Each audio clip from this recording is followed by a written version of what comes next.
Welcome, everyone, to the Is This Love podcast, the podcast where we traverse the weird and wonderful world of love and relationships. And speaking of love and relationships, the mistress of all of that, Miss Sara and Nade is with me, Francis, a.k.a. the other guy. Hi, Sara. How are you? I'm good. How are you, Francis? I'm well. You are I made you the mistress of love and relationships. I love it. Yeah. Well, why shouldn't you be? You know, we know that your fetish is horses and. I forgot. Horse and knife play. Horse and knife play. Yes. Oh, good. You're. Of course, it's your fetish. Of course, of course, I remember my own fetish. All right. Yeah. Yeah. I'm doing well. How are you doing this fine Monday evening? I'm good. There's a little bit of sun, so that's always nice to see. Yeah. The days are long. The days are long and perilous nowadays.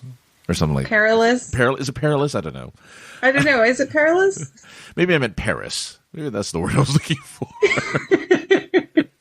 They can be perilous sometimes. Yeah. Speaking of perilous, I just wanted to bring up this one funny thing that I saw recently that I didn't know still existed. So I'm listening to an old radio morning show from over a decade ago. They just discovered What Does the Fox Say? So they're on that episode, which is like apparently over. Oh my gosh, that was so long ago. Right, exactly. So that if that tells you anything, but they were talking about therapy and people going to to therapists, and they mentioned one particular therapist that I thought was very interesting because we both kind of agree, right, that for more complex and serious issues that you should probably see a professional. To help you with any type of issues you may be going through. Definitely. This one particular person, this entrepreneur, decided, you know what, I'm going to take therapy to the next level. And, well, it didn't last very long. I think it lasted about maybe 4 or 5 years. But she, I guess, trademarked the term naked therapy. This is where she will have one-on-one therapy sessions with you via webcam, in which, while I guess having your session, she will strip to varying degrees of nakedness to complete nakedness or just partial nakedness because she wants to use the power of arousal. What? Now, here's the thing. She's not a licensed therapist. Oh my God. So it's really not therapy at all. So she calls it right. She calls it therapy. It's what is it called? It's the arousal plan. She graduated with a bachelor's in biology and conceived of a therapeutic modality that could help people achieve richer, happier, and more arousing lives by providing them with opportunities to explore themselves openly and honestly in the hopes of discovering and implementing unique and life-changing insights. So, in other words, she's a cam whore. I was going to say, it sounds like just complicated cam girl. She is. Originally, again, she did this as therapy and used it as like, and it was, of course, unique and groundbreaking because so many, TV shows and websites apparently like covered this revolutionary new way of therapy. As of 2010, she was a young 24-year-old. Attractive. She shows pictures of herself. Attractive young woman who, I guess, after the therapy kind of petered out, which in her FAQ says, look, what can you do during your sessions? Well, yes, you can masturbate if you'd like. During her sessions. My goodness. She has eventually, and the website is still updated. She has actually just went straight into being an OnlyFans, pretty much a little bit of a porn. Well, no, a lot of a porn star. I for research purposes, I went to her OnlyFans page to see the extent of what her therapy has evolved into. And now it's just like, oh no, I do all the stuff now. So I think she's still taking sessions, though, if you're interested. $100 an hour for her sessions. Huh. I wonder if she can legally call it therapy, or I don't really know how that works. If she's not a therapist, or if it's just maybe she has the wording in such a way where it's not technically therapy, it is just cam girl work. And it's just kind of like she can play it off as maybe role play if like the legal issues arose. Well, she calls it the arousal plan. So whatever that means, that's what she, actively calls her version of therapy. But I really found it interesting that like she did this. Now mind you, when you look up naked therapy, no one else is doing it. Or either because she trademarked the term, nobody else can use those terms. But I'm curious if this would be a thing that people would do. I know people would take it up. Don't get me wrong.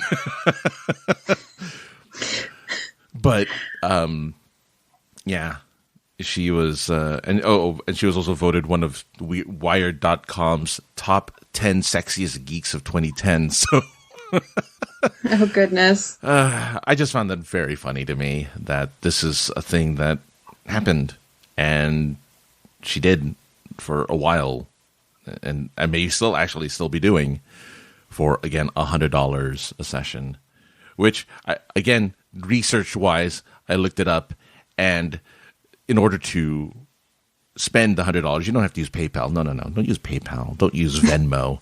Use SpankPay. Oh God, what is SpankPay? I don't know. But I'm assuming she has evolved her practice into just straight up porn. But I do find that really funny. Everything you say just makes it sound less and less legitimate. So I think it makes sense that she's just pure OnlyFans, sex worker at this point. I mean, that's a great profession as well. I don't think you need to try to, add on trying to help people with their mental health issues if that's the career path you want to go towards. But I guess she had her bachelor's in psychology. I don't think, again, it doesn't really sound like it's legal for her to actually offer therapeutic services. Her bachelor's is in biology, so it's not even like so she doesn't even have any type of psychology or social work background. It's just biology, which makes sense. I guess she could be a coach if she had I think there's like non-college training to be a coach. She could maybe call herself Naked Coaching. I don't know. Yeah, all I know is that it's really funny that to me, this is more, again, I don't understand the purpose of it outside of like, well, I'm feeling bad. Well, one of the questions, I forgot if it was in the FAQ or if it was in the radio show, but somebody said, I don't actually have any issues. Can I still seek therapy from you? And she's like, yes, of course you can. That just means you're oh my God. Sarah's just like, oh, I wish you could see. She's just shaking her head disapprovingly of the whole thing. And I love it. I have to say, I do disapprove. I mean, not of cam girls and like cam girl services. No. I disapprove of like this fake therapy that she was like also advertising as therapy. And also, why was she the sexiest geeky girl? I mean, top 10, yeah. But cam girls and therapists, neither of those are geeky. So why is she a geeky girl? I don't understand that. She wears glasses. Oh, there you go. I stand corrected. I didn't realize she wears glasses. Yeah.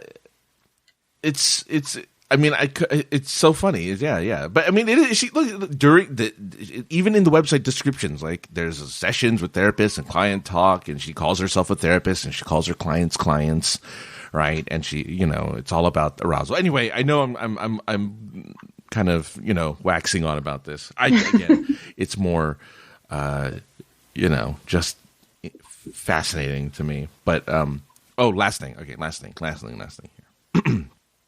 Here's a list, far from all-inclusive, of some of the things my clients and I work on together in our naked therapy sessions. Resolving conflicted feelings, choosing between contradictory objectives. I mean, the verbiage is there, right? Setting achievable goals, becoming more motivated, feeling more confident, identifying and overcoming sources of unhappiness, achieving a more satisfying sex life, improving intimate relationships. I don't know about that one. Yeah, your girlfriend's going to love it. Honey, are you seeing the therapist like I asked you to? It's like, yes, honey, I have been. I've been seeing a therapist, all right. I did what you asked. Yeah. Why do you bring a towel in with your session? Don't worry about that. Don't worry about it. It's between me and my therapist, okay? Client privilege. Yeah, that could be it. Maybe that's the reason this thing became so popular. All these guys are being asked to join therapy, and some girls, I'm sure, too. And she's like, well, I'm a therapist. Well, look, her little, not tagline, but so she does say she's seeing positively and harnessing the power of masturbation. Mm-hmm. Anyway, there you go. Just thought that was really funny. Look up if you're at all interested. You just look up naked therapy, and you're gonna find it because apparently she did trademark the term naked therapy. Not for everyone, but yeah, good on you. Oh, it's Pete the Podcat. Yeah, sorry. Some of his little bell got caught on the audio. That's all right. No, I think we've only ever mentioned the Podcat like once ever. So it's good that the Podcat has made a return so that people know that the Podcat is still alive and kicking and wanting to. Yes. He wants to participate. Well, heard about naked therapy, was like, where do I sign up? Oh my gosh. I'm just saying. Got to watch out for the cat there. All right. Let's get into the show proper, as we do, with questions from you guys out in the audience. Again, you can send your questions in at IsThisLovePod@gmail.com. Now, I realize that some of you might be embarrassed, right? And I know we don't strip for you, and we don't get naked for you. We do strip down our experiences and bare our souls when we talk about these things. So if you don't mind that much bearing, then at least you'll have that. And also, you get a little love from the Podcat every once in a while. So, Sarah, what is our first question? All right, I've got this question that is, let's see here. Okay. My boyfriend and I are both in our late 20s and early 30s and have been dating about 15 months. 6 months into our relationship, he lost his job and has been looking but has not found anything yet. He still lives with his parents and lately has been really frustrated with that situation and trying to convince me that we should get a place together. But he's been out of work for 9 months and I don't really want to move in with someone who won't be able to contribute at all to expenses. I want to wait until he has a job, but he says if we don't do it now, then it means I don't believe in him or support him or take the relationship seriously. What can I do or say to not have to move in with him yet or hurt his feelings? Oh, it's like you know my life because you pick questions I can very much intimately contribute to. Does that relate to you? Very much so, yeah. Oh.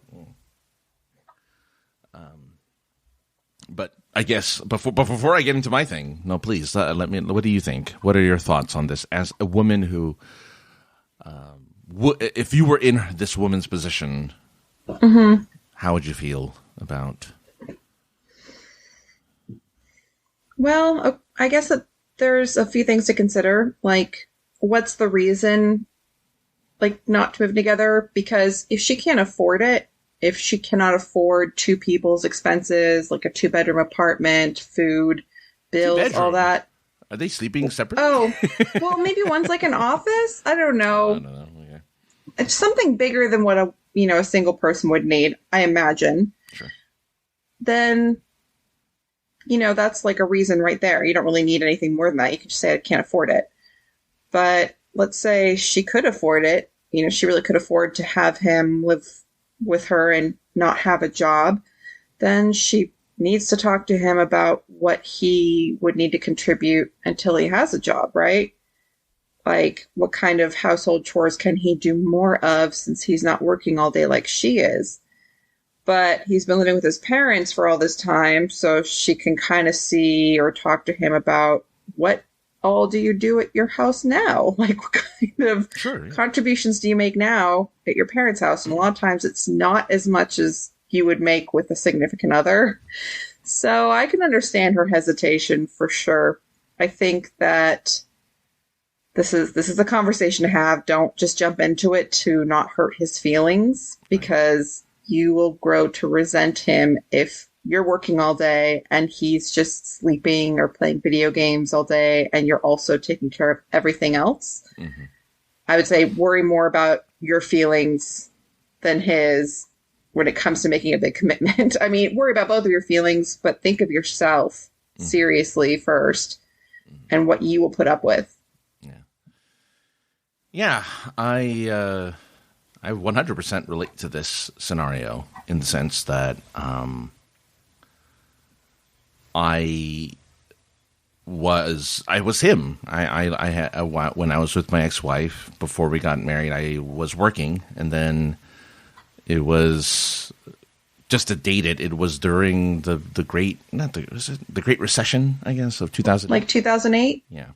Yeah. So work was difficult to get after that. I went back to school though.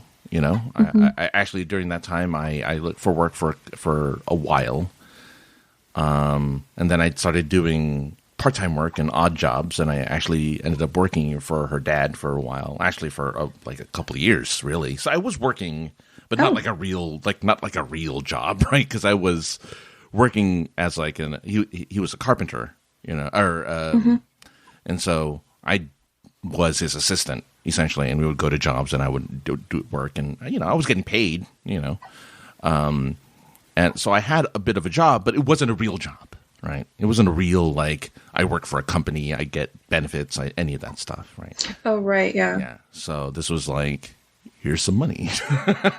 You're working for me. You're getting a regular paycheck, or in a sense, but it's not like that. So that was a little bit of a strain for a while. And then when, while we were living together, I ended up like saying, well, look, I can't just keep doing this. I'm going to go to school for a while. So I went to school to go back and get a degree, another degree in something that was a little more like, I guess, trade work or something I could do. Like I wasn't just doing this thing, right? Like I wasn't just doing kind of the side stuff. And well, then, S hit the fan, and so and before I got a job again, which was weirdly enough, like shortly after the dark times when I was living, when I was homeless and all that stuff. Shortly afterwards, I did get a job, and I got. Oh wow! Yeah. Yeah. So it's really kind of funny that after everything kind of went down, I started working again, and I started working regularly. And I've been working ever since. But it's funny that during that time where things were kind of bad and wishy-washy was when, it was difficult. And while she was doing most of the work and we were living together, I did all the cleaning. I did all of, I did everything. I was like I guess I was a house husband because we were married at the time. So I was a house husband. I stayed home. I cleaned. I took care of the home. I took care of meals when I could. We kind of split that because I'm not a very good cook. So we split that. We split that work because, I didn't want to poison her all the time. And at the same time, I went to school and I studied and I was doing a bunch of things at the same time while we were living together. And, for a little while we made it, we made the best of that situation. But, things went the way they did and it didn't work out. But I feel I get it. Like, there wasn't really a lot of conversation though about like, well, what are you going to do? It's like, well, I'm already doing something. Like, I think there was already stuff that I felt like, look, I'm already working towards a thing, whether that actually becomes a thing is the question, but I'm working, I'm not just sitting here doing nothing. I'm not just sitting here playing video games. I'm not just sitting here twiddling my thumbs. I'm keeping the house in check, and we had pets at the time, so I was taking care of them as well, and like, I was doing all this stuff already.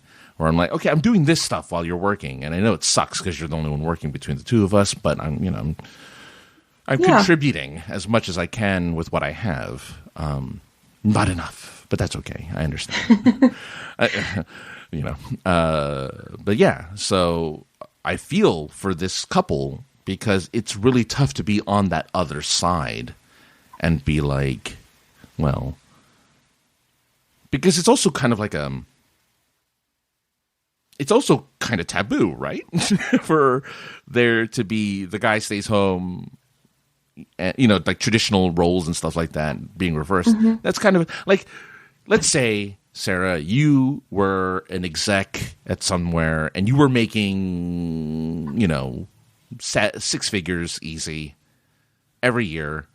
Okay. Would you be okay with a boyfriend/husband, well, boyfriend in this case, I suppose, who didn't work, but instead made the meals, cleaned the house, took care of everything, was like a house boyfriend, husband? Like, would that be something that would bother you? If you made enough to sustain, right? Yeah, I guess if I made enough where it was just like money was not an issue, and he was contributing everything to the household, or like a lot to the household. Obviously, I wouldn't just be like, you are the servant and you do everything. I would, unless he's into that thing. He might be into that. You never know. Yeah. Maybe. Well, he's not, but like, yeah, he could have been. But I understand some people are into that. He's just not one of them. Yeah. But yeah, I guess if we didn't have to worry about money and he was doing most of the household stuff and that was his contribution, I think my only concern would be that he doesn't have much of a life outside of the home. Like, he could. I would hope that he has like friends and stuff and that he has passions and hobbies and things. I think a lot of this stuff with like the housewife from the olden days, a big problem with that was that like women weren't supposed to have jobs, whereas today couples can decide if one couple doesn't want to have a job because they're going to do that instead, or they're not currently working, so they're going to do that instead. But yeah, I also think that I've heard of situations where one person stays in the home to do the home stuff, but they can become sort of isolated. Right.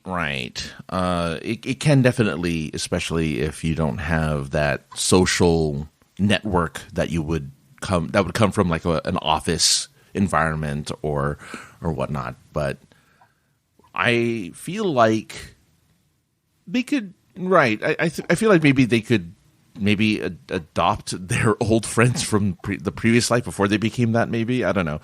And well, yeah, keep some friends, and it'd be great if you could make new friends, or just like have some sort of hobby or interest where you're socializing outside of the home and just your significant other.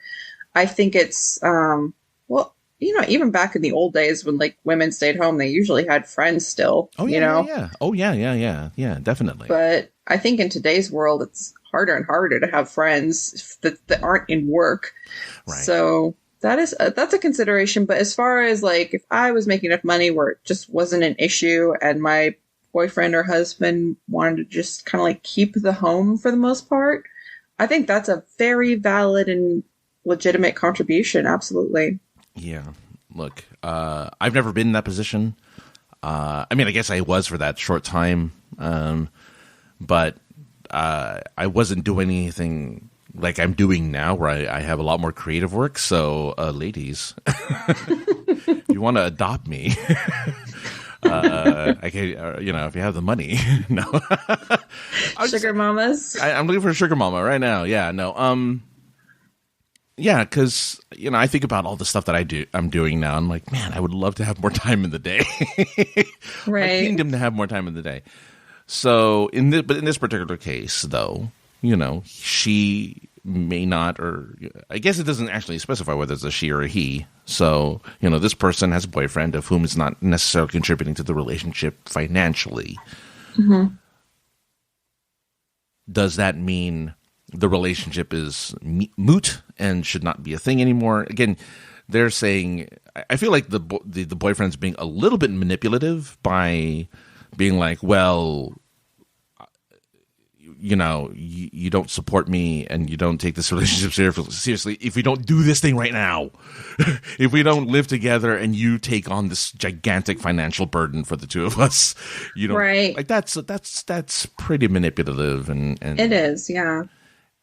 I also think that he is.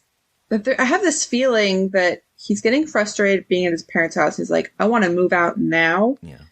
And I just get a feeling that he doesn't like the things his parents ask him to do around the house. Oh, maybe so? It just feels like maybe he's feeling kind of bossed around. He's at home all day. So he's not working. His parents are probably on his back or whatever, sure. Bothering him. And he's like, I would rather be with my girlfriend because she can't boss me around like this. But then what does that mean? Does that mean he doesn't want to have to do chores? He doesn't want someone to be asking him how the job search is going? Is he just trying to escape that? Which means he's going to expect his, I guess, girlfriend or boyfriend. You're right. I can't tell. Mm-hmm. Is he going to expect them to just leave him alone and trust that eventually he'll get a job or do some chores? Is that the situation he's expecting? See, what's difficult about this is I understand the frustration of not being able to find work for a very long time, right? When you are unemployed for a number of years, your benefits run out, you're screwed. You don't mm-hmm. know how to move forward in life in general when you can't. So, when you can't provide for yourself, let alone a significant other. So for this guy who's like, yeah, okay, I live with my parents. Yeah, I know it sucks. Yeah, I know they keep telling me all this stuff, and I hate it, and I hate my situation. I hate all this stuff. It's super frustrating, and it really tears a person down to where I understand why people would kind of nag you into. It's like, have you found something? What's going on? What are you doing? It's like, because you're not in that person's head, it's like, I'm doing everything. In their head, they're like, I'm doing all this stuff. I'm as frustrated as you are that nothing is changing and nothing's happening. Because it seems like this person did work previously. So it's not like he's not, he's allergic to working and he doesn't want to work. It's just that at the moment, given the current climate, yeah, maybe it is tough. Maybe he's not finding the kind of work that he wants, or whatever it is. Mm-hmm. Whatever it is that is keeping him from working. But and I'm not making an excuse for him because I do feel that latter part is like now he's being he's pulling strings and trying to guilt his significant other into be like, just get me out of here, come on, get me out of the situation. I don't like the situation. So I feel like he's being too he's trying too hard to be to get out of the situation he's in, and probably really pulling that burden from his parents and now putting that burden onto his significant other, which is now going to feel that definitely, and again, lack of empathy. Yes. And I think, if he doesn't have, sometimes you just don't have work and you can't get work. It happens. Yeah. But I think she really needs to have, or whoever really needs to have a conversation with him, because he needs to understand that there's other contributions, to the relationship he could be making. And if they're living together, it can't be like it might be with his parents, Right. Yeah, it has to be reasonable, and there has to be a conversation. And even though I still think, and again, that could be desperation talking as to why he's trying to be manipulative, but at the same time, that's a red flag. So just be wary and try not to, just be aware of what this person might be doing to you if you're the one like making all the money and like doing all the stuff. Just keep an eye out on that, because to me, if I seeing this situation and feeling like, and having done stuff like this myself personally, like I've done this type of stuff, I've said these types of things, not necessarily this specifically, but I'm a horrible person, so I understand. Like, I get it. Well, it's not necessarily, you're not a horrible person just because you don't have a job. But I would say to this person who's writing the question, definitely tread carefully and don't jump into a commitment to not hurt someone's feelings. That exactly. I think that's number one. Don't make any sudden movement just to be like, oh, I'm sparing this person's feelings because I want to let them know I care about them. Well, if they cared about you, they would at least let you know, like, look, if we do this, I will do this. And that, like, right. He could always do that. Yeah. They would be the ones making the negotiation and be like, hey, I love you and I want to be with you and we should do this. And look, I will do anything you want me to do to make this thing happen, as opposed to, you should be doing this with me because you love me, because you don't want to hurt my feelings. It's no. It should be, I care about you. I want us to do this thing. Let us make this work. Like, it should really be the other way around. But just saying. Yeah, he should be like explaining how it's going to work and how he's going to contribute, and his plan for finding a job, or his plan for being a house boyfriend. Something. Yeah, exactly. And anyway, we need a whole episode about sugar mamas, because I'm just saying. Anyway, great. All right, what's the next one there, Sarah? Okay, next question I got here is, what do you do if your longtime significant other breaks up with you and you work together, but neither of you are in a position to quit or transfer?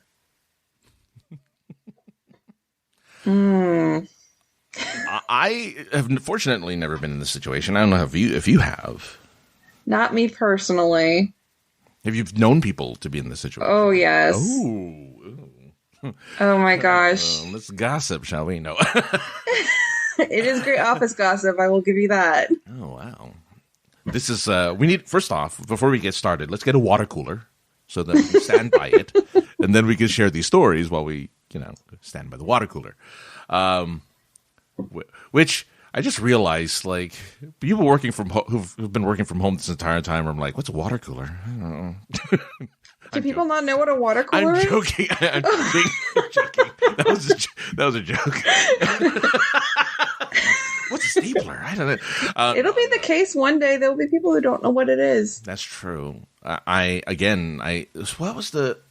was I watching? Oh, it was just before the show, when I was kind of settling in. I had a Law and Order clip playing in the background, and someone was like, "Yeah, I got a phone number for this guy's pager," and so I had to page them. And I'm like, "Oh wow, oh man, am I gonna have to explain pagers to somebody?" Ooh.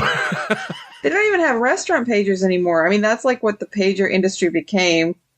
It went to restaurants, and now they just put your name on their list and they call you or text you. And they text you. They don't even have the zzz, zzz.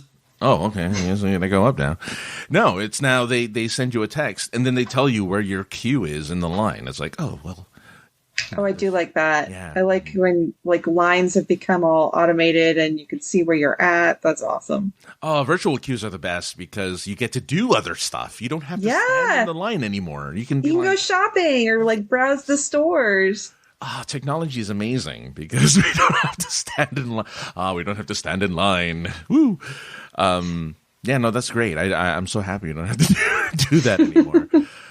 But yeah, anyway, that has nothing to do with this person.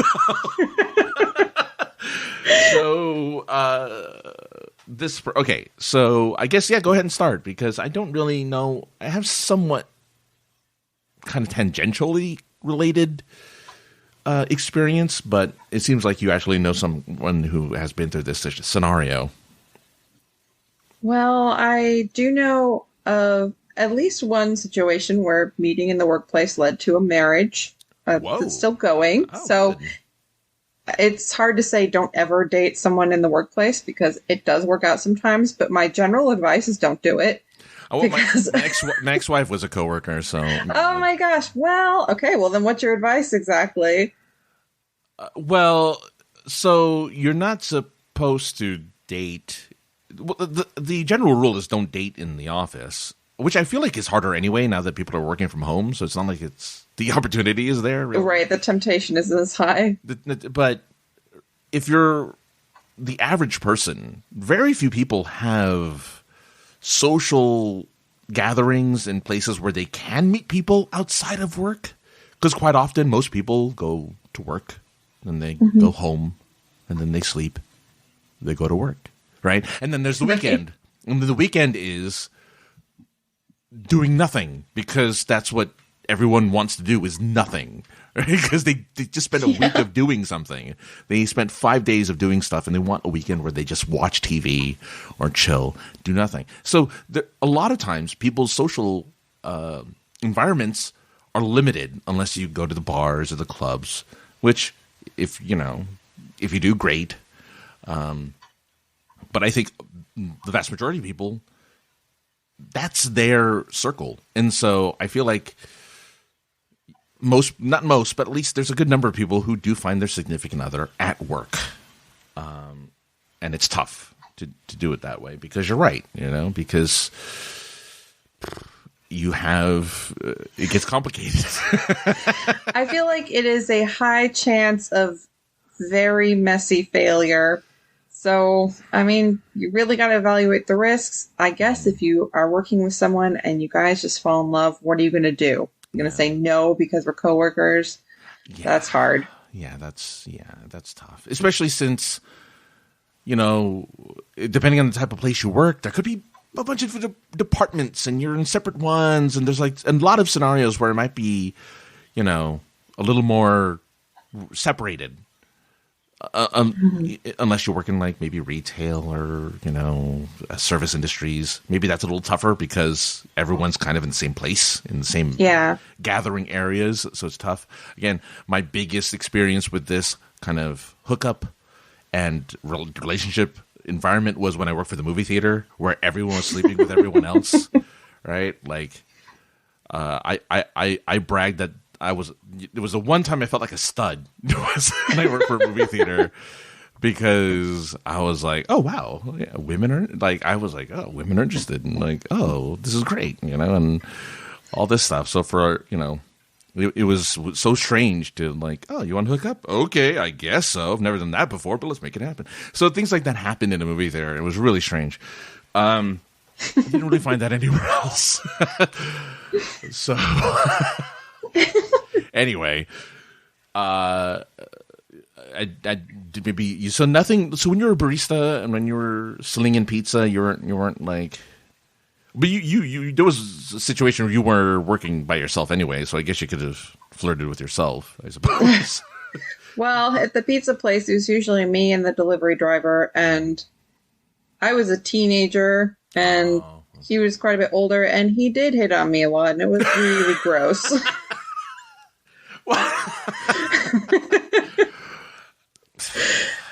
Yeah, fun being stuck there with just the one delivery driver and being subject to his weird comments. Super awesome times. Nice apron. What? Yeah. Stop looking at my apron.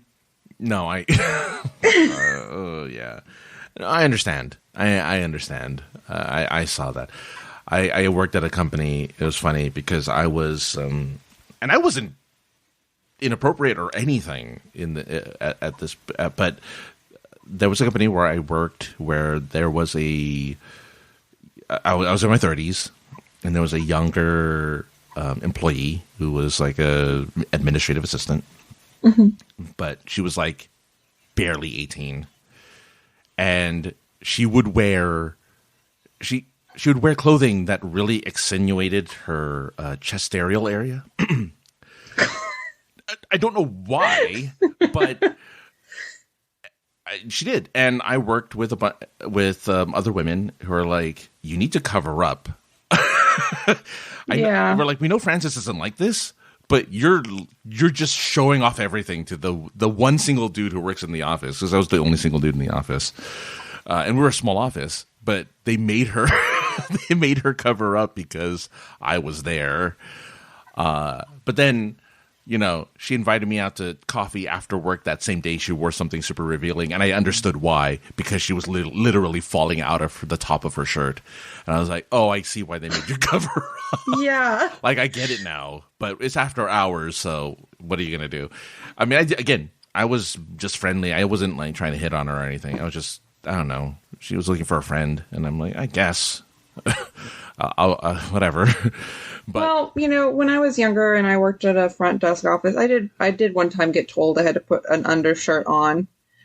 I am sure it was not the same scenario as her outfit, because I really didn't even, I just, like, throughout the day, the shirt would just, like, get a little bit lower. It was not a big deal. I swear it was, like, barely anything. But for them, it was for clients, Oh, yeah. You just don't want clients to be feeling anything, I don't know, unprofessional about the front desk, or anybody that they're dealing with face to face. So, I got that. But I think when you're younger, you're used to wearing the clothes you wore in school, and then you hit the workforce, and sometimes you don't think about it until somebody says something. Exactly. Yeah. And so it didn't stop her. Oh, geez. Well, then there's that too. So people just love it. Yeah, I think she loved the attention, but it didn't stop her. So that was the funny part. But anyway, nice good tangent from this. I guess you just refused to answer the question. I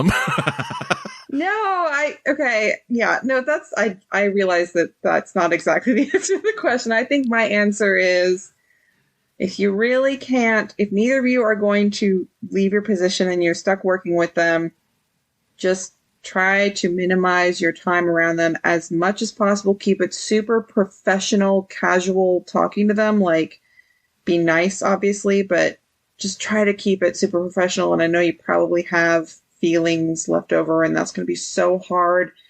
And even though this is so much easier said than done, just like super dive really hard into like the after breakup recovery program, which is like, feel all the feelings, hang out with friends and family as much as you possibly can. Try not to talk about it after the first week or so as much as you possibly can.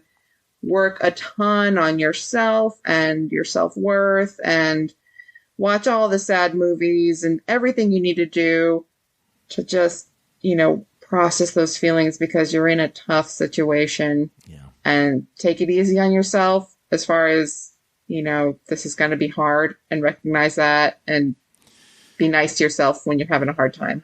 Yeah, because it's going to be doubly more so if you work in an environment where people knew about this relationship, because it says long term. In other words, if you guys have been working together and have been in a long term relationship, your fellow coworkers were aware of it.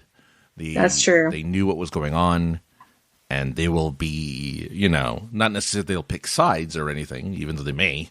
There will be this air of tension because people know what happened. It's not like people are unaware that the couple in the once together couple in the office are now broken up. Like, that's going to spread, and that's going to make the rounds, and it's something you have to deal with.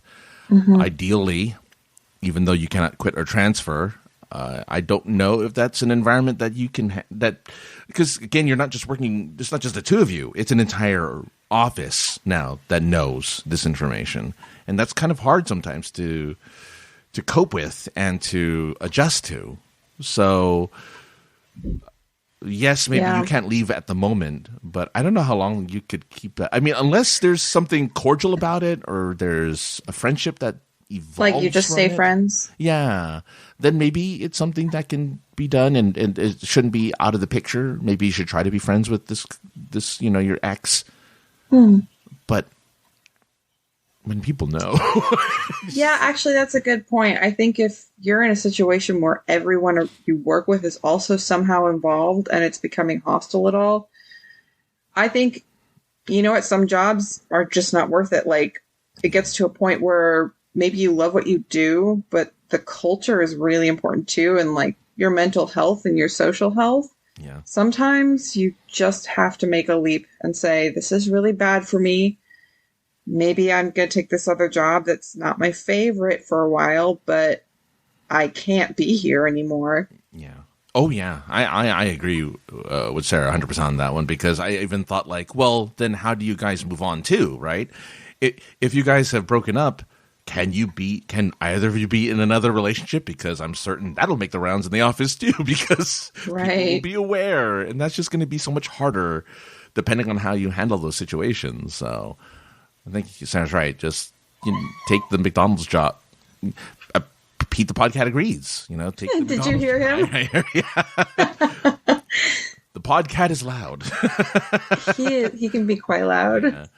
But yeah, take that other position. Maybe take that even lesser one or whatever. Get out of there sometimes. But yeah, it's just much like Sarah was saying earlier. At best, try not to romance in the office, and try to find romance in other social circles, and try not to make it where you work, because that's best advice. Yes. Yeah. Again, don't poop where you eat. Yeah, don't poop where you eat. That's exactly it. Don't poop where you eat. Yeah, and this is definitely an example of it. I also it's tough. It's tough. We get it. Just build up your social circles outside of work. That's the other advice. Yes. Right. Good advice all around. All right. Well, look, thanks for that. We have, of course, our favorite listener, right, Cal Left Coast, who has pretty heavy topic to talk about this evening. What does he bring up today? Okay, let's see here. I'm going to kind of cut to where he's got the questions here. He says, what of love of the departed? Coping with loss? The possibility of returning to dating after the loss of deceased lover, partner, spouse, etc. It's funny because I have been trolling the Forever Alone subreddit. Oh my gosh. Not trolling, lurking. I don't troll in there, but I lurk. Yeah, don't troll them. I don't troll them. No. They have enough on their mind. But there was one particular one that really was fairly heartbreaking. It was a person who had considered themselves forever alone for many years, who finally found a partner in their early 30s, I think, and then I guess their partner passed away a week ago. Oh my gosh! And they're still, I think, now in their 40s or whatever. And oh wow! And it was devastating, obviously, right? They're still young. 40s is still fairly young. Actually, it's very young, because that's all every doctor's told me is your 40s, you're young. So I'll take it. It is relatively young. Yes, I agree. Yeah. So, this guy was talking about how they were, it was the one and only partner. They were in love with them, and that for them it was a devastating loss. And now, they already had difficulty making friends, so they don't have many friends, and so they had the one person in their life who was like their best friend and their partner, and gone. And they were just learning, they were just beginning to have to cope and to have to begin, I guess, moving forward with that loss. But their ultimate conclusion was, well, yes, I am now truly forever alone, because they don't feel like they'll ever find a love like that again in someone else now. Wow. I still think that's premature, but I understand where they're coming from, as well as the Podcat equally. He's just all over the mic today. I know, he's very active tonight. I love it. Which is funny because nobody would have heard it if I didn't say anything, but I mentioned it just because Sarah heard it, and it's on. Well, the bells might come on. The bells might have hit the mic. Yeah, but I was talking at the time, so they would never heard the bell because it's on my audio. So they would never known if I didn't say anything. But he's just rubbing his face all over my legs and my feet. Well, some cats need a little bit of more love than usual sometimes. There are nights where they need a little bit more love and a little more affection. So I get it. But yeah, no, it's tough. I had a grandparents many years ago, many years ago, who they're old school. They're Asian, they're Filipino. They came from here. They're immigrants, so they don't necessarily have the American culture behind them, but because I guess every culture has a different definition or at least vision of what love is and relationships and stuff like that. But they had a very good relationship, and my grandfather passed away before my grandmother did, and it was easy to tell that was devastating to my grandmother. As a matter of fact, I mean, I kind of chuckle at it because it was really sad. Because I was never really close to my grandfather, but I did see him in his final days, in his final hours. But on my grandmother's deathbed, one of the last things she said to me, and it was pretty devastating, was like, "Why weren't you there for your grandfather?" And I'm like, "I was. I'm sorry, I wasn't there." Oh my gosh! Yeah. It was. I find it only funny because, well, that's not the best way. Wow, no! Deathbed. Come on, lady. Yeah, that's intense. It was pretty intense, but she suffered for years. She had lost purpose because part of her purpose was taking care of him, providing for him, cooking for him, all that stuff. He did all the heavy lifting of going out, doing errands outside of the home, and very traditionally she stayed at the home doing the cleaning, doing the cooking and all that stuff, taking care of the chicken, things like that. She had a chicken. Yeah. And that was like their relationship. And when one passes away, you have a tendency to lose purpose and lose direction.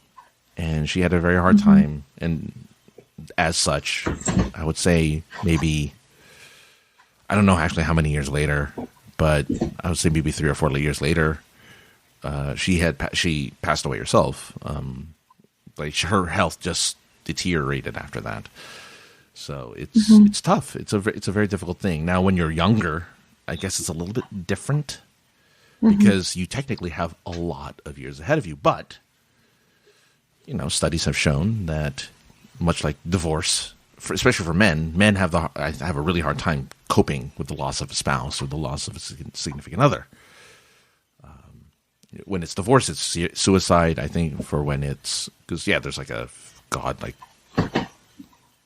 remember what the statistics were, but they're pretty high where men don't know what to do with themselves. They feel like they failed. They feel like well, I shouldn't even.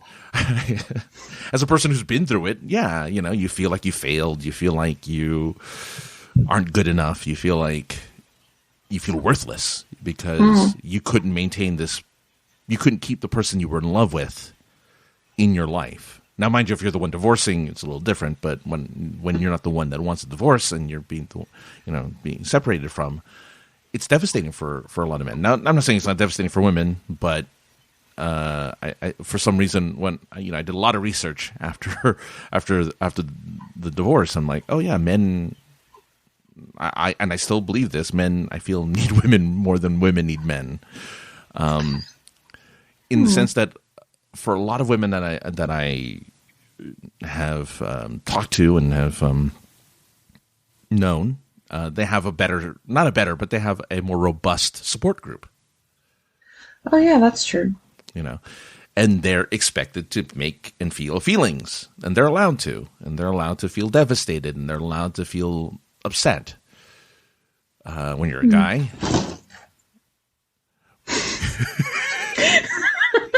sorry. The thing, again, no one would have heard it. No one heard it.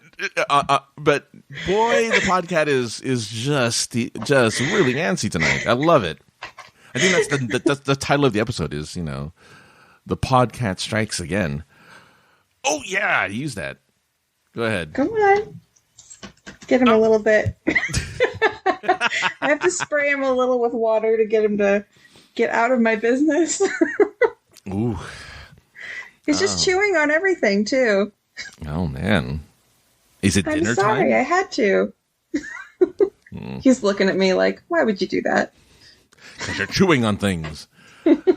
But yeah, so I think when it comes to a loss like that, I think for both parties, it's it's really hard to bounce back, especially if you're older. I think when you're younger, it's a little easier, but as you get older, it's harder.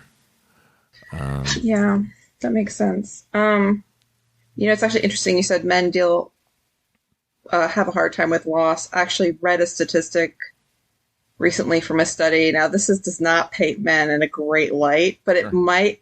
The fact that men maybe have a hard time with loss might explain it a little bit. But it said that men are 6 times more likely to leave their female spouse when they find out she has cancer. Oh, yeah. Than the other way around. Yeah. Maybe that has to do with something where men just cannot handle loss everyone has a hard time with loss, but just not as well, maybe? Well, yeah, and I think, again, it's because we're still, even to this day, just not, maybe not, I won't not say conditioned, but we're not allowed to express ourselves appropriately in a way that's healthy. A lot of men are still expected to repress a lot of the feelings that they have in regards to things that are difficult and hard and emotional. I feel that, especially again when I had my own loss of a relationship, I was expected to kind of just not bounce back, but be like, be okay already. Like, what's taking you so long, right? Like, why are you, because you have things to do, and and that's kind of a thing that's still touted by people. It's like, well, you're a man, you need to be able to pull yourself up and do the thing again, and blah blah blah blah blah. Right? Like, there's that expectation of just like, stop wallowing, stop being a wuss, and stop wallowing, and be tough and be be a man. Right, that's still a thing that we tell people, even though we're again allowing men to have more feelings. We still tell them, be a man, be this, be that. So I mean, that doesn't surprise me. It is, it's running away from not just potential loss and heartbreak, but also just, that's them protecting. I mean, as mean as it sounds, it's them stealing themselves. Well, and I also want to say it's still a small percentage. Like, most men, the study shows, do stay with their partners and support them through something horrible like that. Oh, thank goodness. It's a small, They're taking a small percentage of people who leave their partners when they find out they're terminally ill, and then they're seeing how many more men and women are in that. But it's still a small number of people. It's a much larger number of both men and women who stick around. Thank goodness. But yeah, and you're saying, like, guys get on each other and say, hey, you got to be tough and get over this now. It's funny. I think about, like, when girls are in breakups, we come to each other and we're like, ooh, let's get you mad at him. And let's make this all about you, girl. You're going to get up and you're going to go, you're going to make yourself look great, and you're going to go hang out with us, and we're going to have a great time. And then, I've actually talked to guys who've, like, gone through a breakup and what their friends say to them. And they kind of do something similar. They, like, trash talk the girl to get them angry and be like, you don't put up with this crap. You're a man. You aren't going to take this. Yeah, but I do feel, though, with women, it's more empowerment. And for men, it's more like, just, I think it's more, dude, get over it. Ladies, empowerment, be better. You're a better person without them. Right. I don't know if it's necessarily the way around. Now, mind you, I had a different experience, I guess, when my thing happened. So I don't know. I maybe I would have had more supportive people. And mind you, I did a little bit, but they were women that were being more supportive than the guys were. So it's a little different in that respect. Yeah, maybe guys maybe some of your, like, guy friends had some trouble being supportive. It's tough.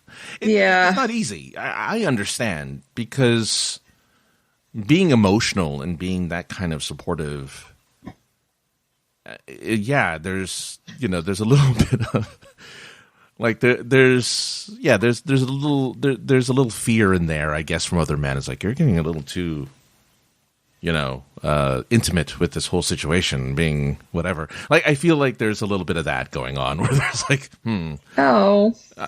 It's social interactions are very complicated. I'm just saying, it's very complicated. But yeah, luckily though, neither of us have experienced physical loss in the sense of someone passing away of whom we were with, which I think we're very fortunate. No, I haven't. That. Yeah, very, very fortunate. I think you're right. I think with the situation of the person who feels forever alone, they definitely have a lot of time left to maybe meet someone new, and I'm sure it feels just impossible since they waited so long the first time that it'll happen again, and hopefully they don't feel like that forever. It's also only been a week, so the fact that they think it's time to move on. No, they don't feel it's time to move on. They don't. They're mourning, but they also feel like this is, but I've lost everything. To them, it was, there's nothing after this for them. Well, that is a certainly very valid way to feel after you lose someone, whether you think you might have a chance to find someone else later or not. I think most people probably in that moment feel like, that's it. That's the love of my life. It's gone. Yeah, the whole me finding someone else, that was from me. That was me saying, oh, no, you had that wasn't them. Oh, no. They were the ones thinking, oh, no, this is it. No, I know. And some people, some people have a permanent mindset of, I could never find anyone. There was no one for me except for this one person. And other people have a mindset of maybe this was the love of my life and now they're gone. But I've had experience dating people before. It's not like I think that this was my only shot of ever dating again, but maybe I certainly don't think about dating right now. And I don't think I'm going to find anyone else this amazing right now. Yeah. But I also understand that like underlying anxiety of like, wow, that was my one and only shot. And she was the very best person in my entire existence. Now she's gone and there will never be anyone even to keep me company for the rest of my life. Yeah. So that's a tricky situation, but it is different because there's a very good likelihood they will meet someone. Whereas if you built your life with someone and you're very, very old and maybe sick and they pass away, if you didn't really have many interests or hobbies other than just your life together, then there goes your purpose pretty much for sure. Yeah. For now. I mean, people do meet other people after a loved one passes in old age. It definitely happens. But I think it helps also to have some interests and, things you enjoy outside of the marriage other than taking care of the other person, even if that's like your main duty. Because, when they're gone, he might just be completely empty, Yeah, and there's going to be an age where that'll be the case. I mean, I think of The Notebook, where the spoiler alert, I guess, for like a 20-year-old movie. I mean, how old is that movie? It's fairly old. Yeah. Well, here's a spoiler alert. If you haven't seen it, then skip ahead, I guess. Yeah, skip like 3 minutes, but the character that plays the older version of Ryan Gosling passes away with his wife who has dementia at the same time. So they died in their sleep together. And they decided to die together. It was very interesting. Yeah. Which, I mean, okay. I mean, I get it. That is, I guess, the embodiment of true love or whatever in the world of Nicholas Sparks, at least, is to have that. So, but yeah, when you're at a certain age, that there's very little left after that, no matter how big the family is, right? Underneath you, grandchildren, etc. No matter how large, true. No matter how large that is underneath that, if there's that person of whom you were aka soulmate-ish, I guess, to each other, then that will be, that'll be tough. So there you go, right, Cal? Of course, you're bringing in those thinkers. You're bringing in those thinkers. So I really appreciate that. Let's go ahead then, shall we? As we wrap up the show, we'd like to talk about interesting little articles we find online. I know you had I put in one that you seem fairly interested in. We can just joke about the other. I think we'll joke about the other one on the after show. Okay. We don't have to do about that one now. But what was the article that you were particularly interested in? I liked your article, again, from Psychology Today. Mm-hmm. It was, "Can your friends and family threaten your love life?" Mm-hmm. And the tagline is, "Narcissistic family and sadistic friends may undermine relationship commitment." Ooh. The first thing I thought, and I hate this is the first thought that came to my mind, but it was Keeping Up with the Kardashians. Really? Yeah, I keep calling them Kardashians. That's Star Trek. Kardashians. I was going to say, what a fancy way to say their name. The Kardashians, right, because that's a narcissistic family in general. All of their relationships were based off of fame, right? Okay. Like, everyone was famous to some degree, and it had to live up to that fame. It had to live up to that level of stardom or popularity or whatever it is that like made them interesting to the people who were watching their show, right? Like that's the purpose of these relationships. It wasn't because they were in love with each other. It was because they need to make sure the ratings happened. Now, I'm not saying that's a typical, normal human relationship, but I feel like that can easily translate. Have you ever experienced any of this? Well, first of all, I have watched 0 minutes of the Kardashians, so I can't really say anything about their relationships, but... I've watched 0 minutes. Thank you again to my old morning radio show who used to do recaps. I didn't. Oh my God. Never watched a single episode. They just talked about it on the morning show. Like, you got all the highlights. You watched the show vicariously through him. Yes. Let's see here. So, yeah, I have no idea about their relationships, but I will say that I don't know any narcissistic or sadistic people, I don't think. I think most of my friends and family are good people and overall just want the happiness of their friends and family. So if they had advice or were concerned about someone I was dating, I would listen to it. Mm-hmm. I would say that if they didn't like someone, it would make the relationship feel awkward and it would certainly influence it. So I can certainly see how if you've got like a narcissistic or sadistic person in the mix trying to mess with your relationship, it could do some serious damage. Yeah, no, definitely. I feel like I can definitely, here's the thing. Maybe I'm a narcissist. I don't know. Or You're not. Because one of the first kind of subcategories here was hating others' love, right? Mm-hmm. Which translates to like when you see other people falling in love, you have a tendency to be against it because you don't like seeing other people happy, right? Well, not necessarily in this case, but that's why I translated it in my own head because I think about. Lately, I've been kind of watching some YouTubers and some people who do kind of the stuff that I do. And them succeeding way beyond anything I've ever done while putting in about equal amount of work, maybe. I don't know. Maybe not. Maybe they put in way more. Oh, I see what you're saying, yeah. And you have a tendency to look at that and say, you want to feel good, because it's people you like, but at the same time, you hate the fact that they succeeded. Like, you hate the fact that they did something so well, right? That you couldn't necessarily do yourself. And I'm like, what makes them different from me? What makes them better than me?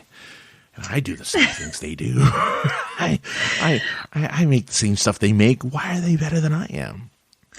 Yeah, I mean, that I understand like that whole not liking to see other people in love when you're sad and alone. Yeah. But I mean, I think with like the narcissistic family members or the sadistic friends, it's like a different level. It's like they just, I don't even know. Well, for the sadistic people, they enjoy seeing people unhappy. Yes. That's what they enjoy. Yeah. And for narcissistic people, they don't like to see themselves not being the center of things and themselves not being the main contributor of your happiness and you needing them. Which is why I'm narcissistic, because I don't like them being the center of other people being successful. Why am I not the one? No, I'm kidding. Well, I mean, I am and I'm not. But like, But yeah, right? Like that. You're right. Yeah, exactly. There's that level of, if it's not about me, then what is it about? Right. Then it must be wrong. It must be bad. I'm going to stick my nose in it and break them up. Which I've seen happen in regular world, in regular life. I mean, I remember when Pete the Podcat was, as I hear him meow. No, did you hear him again? I heard him again. It's adorable. It's adorable. He really does have the cutest, highest pitch meow in the world. Mm-hmm. No, I love it. I kind of wish we could use it for like a theme song or something, but we'll have to work on that one. Yeah, I feel like I've seen people. Well, I mentioned the last episode, or at least the one. Was it the last episode? Yeah, I think it was the last episode. The one I sent to you, where I mentioned my friend who was separated with his girlfriend and was with someone else. My current theory, I don't know if it was true or not, but my theory was the ex-girlfriend's narcissism got the best of her, and she's like, I can't see my man with anyone else, and therefore, allowed herself to get into the precarious situation that she was in, and she's like, I now have him because I now am carrying his child. Whether that's true or not, I don't know, but from my own observations, I would not be surprised. But that's something someone would do who has that type of tendency. It's like, well, this person is obviously happier with this other woman. I cannot let that happen. I know what I can do, right? Yeah, that's a really...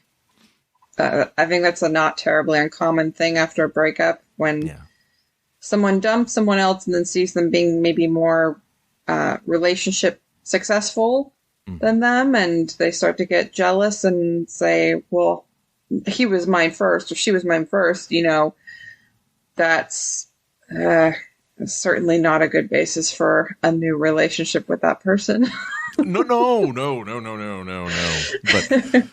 But I feel like, when, what is it? The best way to get not revenge, but something like that on the person who broke your heart is to just live happily or something. Oh, the best revenge is living well. Yeah, the best revenge is living well. Thank you. And they were living, he was at the time living a little too well. living a little too well. Yes. Yeah. The revenge was too effective. But you're right. There are people like that, and I'm glad you haven't witnessed it yourself and had experienced that yourself in your own life. And I hope you never do, because that's tough. Yeah, I don't really desire to have any narcissists in my inner circle at any time in my life. That would be great if I could avoid it.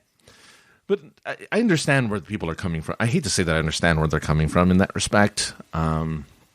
Like I said, I relate it to my not wanting to see other people, like not necessarily cheering on the success of others because they're doing the same thing I'm doing. It's like, well, they shouldn't be successful. I should be. What am I? It's not that they shouldn't be. It's just like, well, what am I doing wrong? Why isn't it me?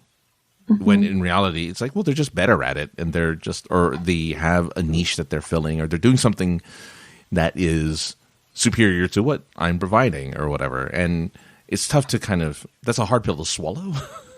I totally get that. Like, I've looked at some of my favorite artists and been like, I think they made a deal. They must have sold their soul to Satan or something, because it's impossible for anyone to be that good, just to myself. And like, it's just, you can feel that way and why am I not seeing the success that they are? But that's very different from saying, their happiness is making me unhappy, and I need to stop it. I need to end their happiness, and that will make me feel better. Yeah, I'm not making any plans to destroy the world to these other people. I'm very glad. Yeah, I'm not trying to sabotage them in any way, openly. No.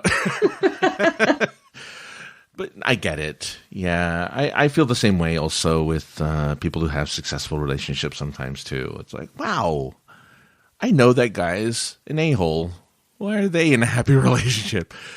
I mean, I felt that way for a long time with my ex. Like, before I kind of learned to live with it, was like, how do I cope with the idea of this person who treated me so badly being happy. And you just have to learn to live with it and be like, why not? You know, it's like they didn't kill anyone, you know? Yeah. And you can certainly definitely be angry at your ex. That's a very healthy way to get past stuff for sure. As long as you, don't take it to a point of revenge beyond living well. Right, exactly. Right. Yeah, like I wasn't like, well, now I have to destroy their life. It's like, no. I mean, if anything, I for a short period of time, I made their life a little bit easier for a while. Because I was helping out their family for many months afterwards. Oh, wow. So, I loved their family.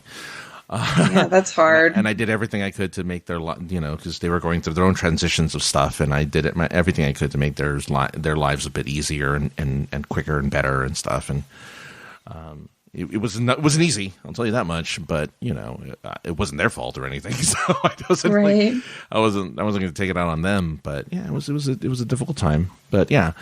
And I hope I don't have to keep on coming back to that, but I guess I will if there's a lot of negative stuff we talk about on here.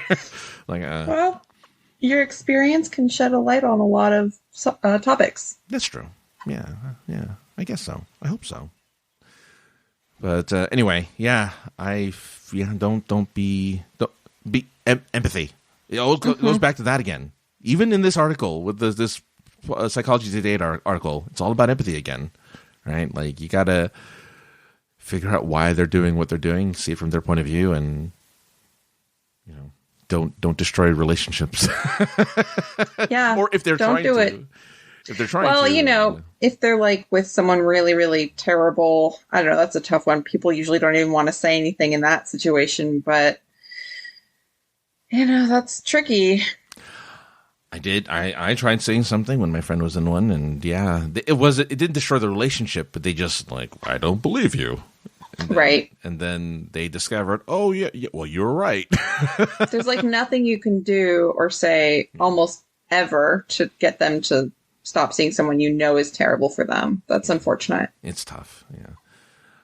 Just be supportive, and when the fall happens, be there for them. Mm-hmm. That's the best you can do. It's too bad we don't have the powers of like the narcissistic and sadistic people to break up those relationships, right? I mean, if we were heartless, we probably could in some way, shape, or form. But I think we destroyed the friendship in the process. Could be. Yeah.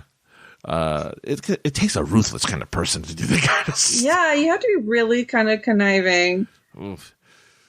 All right. Well, that's Well, look, we got some lighter stuff on the after show, and you're like, after show? There's an after show? Yeah, we've had like 4 of them so far. And if you want to listen to the after show where we talk about more sillier things and funnier things, just go to Patreon. Any level will do. I just made it available to anyone who's a patron. So if you want to give like $1, per month, that gets you access to these fun little snippet episodes that we do after the show where we just kind of chuckle and giggle and laugh and curse, and then I have to bleep it out. You did like the dolphin sound, right? I did the dolphin sound on one, and then I did the latest one I posted, which I did it again. I didn't realize I did it again. And I did air horns for that one. So I have air horns for one. That was the after show, and then I did dolphins for one that was on the actual feed. So anyway, as we continue our goal to make our shows a little bit longer every single time we do it, I think this is another one. I'm pretty sure. I haven't checked the time. Oh, no. Because I forgot to put a timer on. So I hope you all enjoyed. IsThisLovePod@gmail.com is where you can send your questions. If you want to do it through Facebook, it's at IsThisLovePod. For Facebook, Instagram, Twitter, that's the place to go. It's across the board. Synergy, all that stuff. All that good stuff. If you want to see a picture or a drawing, wait, I don't remember. Do you still have the drawing of you and Pete the Podcat on your site? And I do have a picture of him on there. Was my first profile picture. Okay. So go to the Facebook page and you will see Pete the Podcat not running and showing his butt to the camera, which he didn't do. Oh, should I put him on the Facebook page? I just have him on like my profile picture. You could do, yeah. Well, I mean, look for Sara and Nade's profile, and you'll see that Beat the Podcat's there. But otherwise, yeah, put Beat the Podcast part of the show. He's the third mic. He's the third chair. I mean, if you make that much noise, you have to be the third chair. All right, I'll make a post for Pete. Okay, good. Because if you can like draw or somehow Photoshop a little mic in front of his mouth, that'd be amazing. That'd be okay. I'll see what I can do. All right, cool. Little headphones too, little cat headphones. Yeah, so cute. Of course. Oh, that'd be adorable. All right. Well, I know what your next your drawing is going to be. To Beat the Podcast, doing a podcast. It'll be Is This Meow?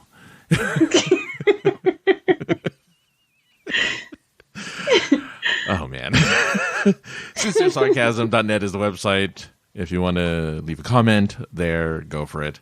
But there's a lot of places. We're on iTunes, Spotify, Amazon Music, all of the places. Leave a review, leave a comment. Those things just shoots us up, lets other people see what we're doing. Go ahead and do that for us. That'd be amazing. And that's it. Thanks everyone for listening. We'll talk to you all next week with a brand new show. Have a great week, and love yourself. I don't have an outro yet. I'll figure it out. Okay. I like it. Love yourself. Love yourself. Just like the naked therapist says, love yourself. In that way. All right, bye everyone.